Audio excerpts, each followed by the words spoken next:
7 million people around the world die from heart attacks every year. And cardiovascular disease, which causes heart attacks and other problems like strokes, is the world's leading killer. So what causes a heart attack? Like all muscles, the heart needs oxygen, and during a heart attack, it can't get enough.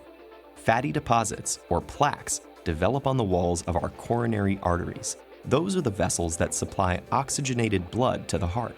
These plaques grow as we age, sometimes getting chunky, hardened, or inflamed. Eventually, the plaques can turn into blockages. If one of the plaques ruptures or cracks, a blood clot will form around it in minutes, and a partially closed artery can become completely blocked. Blood flow is cut off to the cardiac muscle, and the oxygen-starved cells start to die within several minutes. This is a myocardial infarction, or heart attack. Things can rapidly deteriorate in the absence of treatment.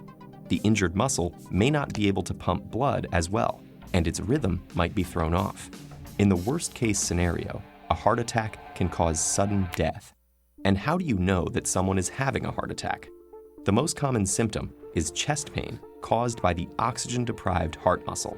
Patients describe it as crushing or vice-like. It can radiate to the left arm, jaw, back, or abdomen. But it's not always as sudden and dramatic as it is in the movies. Some people experience nausea or shortness of breath. Symptoms may be less prominent in women and the elderly. For them, weakness and tiredness may be the main signal.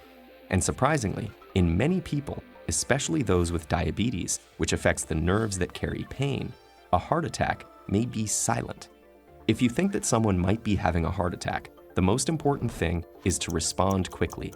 If you have access to emergency medical services, call them. They're the fastest way to get to a hospital.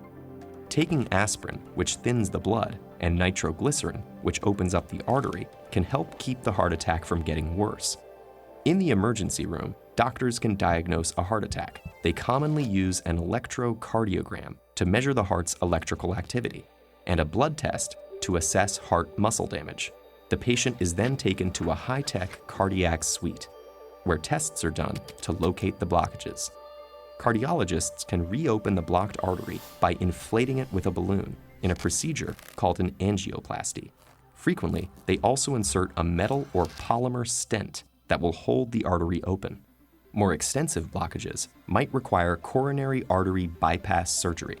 Using a piece of vein or artery from another part of the body, heart surgeons can reroute blood flow around the blockage.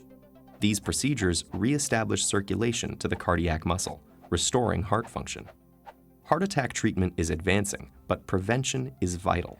Genetics and lifestyle factors both affect your risk, and the good news is that you can change your lifestyle. Exercise, a healthy diet, and weight loss all lower the risk of heart attacks, whether you've had one before or not. Doctors recommend exercising a few times a week, doing both aerobic activity and strength training.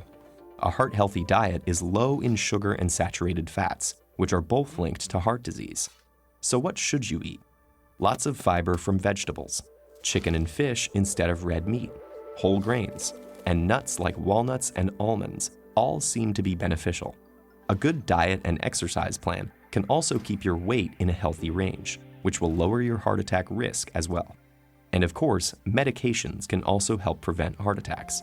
Doctors often prescribe low-dose aspirin, for example, particularly for patients who've already had a heart attack and for those known to be at high risk.